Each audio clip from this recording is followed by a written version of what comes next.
let's talk about Sears. We talk about Walmart and Costco. We talk about Kohl's, but we never talk about Sears. Sears is a leverage play here.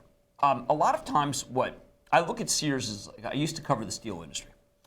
And there are times to just buy the consistent companies that make money in steel, in Nucor. And then there's times when prices spike and you want to buy the one that has the most leverage. You know, it's the most poorly run, that makes $1 as long as steel is at dollar per share, steel's at 400, and then steel goes to 800 and it makes $40 per share because these are factories and they they have this consistency. Yes, they just have this giant cost, and when it goes above their cost, boom. Sears may be that. Home Depot and Lowe's are consistent. Now they're growing, they're declining in same stores, but in some areas they've bottomed. They're okay. Sears is just deadly, okay, until housing goes up. And then when housing goes up, their baseline, let's say they're making 50 cents, okay, and then they maybe losing 50 and then losing $1 and losing, $1.80. The progression is real bad except for the fourth quarter. Whereas Home Depot will be making 30, Lowe's 20. Well, if you get a pickup, then $1.80 goes to 3. Because that's what happens, because it's got this huge fixed cost and it's just awful. They can't cut the costs any more than they have, and so suddenly the bottom line just explodes. And that's part of what's driving Sears. The other part is the government has gotten very wise, the new government, new SEC, to the fact that they've looked at the trading volume.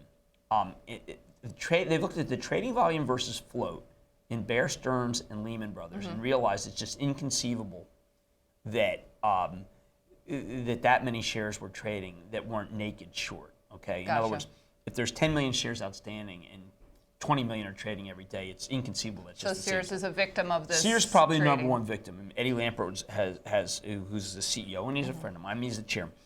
He has said over and over to me that this is just a huge problem for Sears. That it's a $5 billion company that has like $30 billion worth of stock out there because of the naked shorts. So if the government were to get serious about naked shorting, this one would be the rocket. Well, and the rocket. We saw that the New York Stock Exchange said they're developing a modern application for the uptick rule, and so we know that the SEC is right. as you Although said, I has haven't talked done the a little work bit yet, about that. but I haven't done the work yet on that. Looks like we're modified. starting to get some. Yeah, I wouldn't trust the New York Stock here. Exchange on this. And the reason why I wouldn't is because the modified uptick it cuts down on trading. Okay. So we have to be careful with the unbiased source here. Okay. Do you think that with the consumers trading down that they'll rediscover Sears? Well, I mean, Sears fundamentals aren't that good. Okay. Okay. But when the rising tide lifts all players, and Sears brands are quite good. It's just they've got Land's End in the store. Yes, and they've got everyone. No one would dispute the Craftsman isn't the best tool. The tools. But I'm not saying that Sears is a good company. I am saying it's the Bethlehem Steel from the old days, in the 80s and 90s, where because of their costs, they're losing, and then boom, they swing. Okay. And Home Depot and Lowe's are unlikely to swing, and so when you add the swing and the short sale, naked short sale, you have a very interesting potential conflagration. All right, great. Yesterday, someone in Kamal's conversation said it was because they think Eddie Lampert would take the money from Sears and put it in TARP.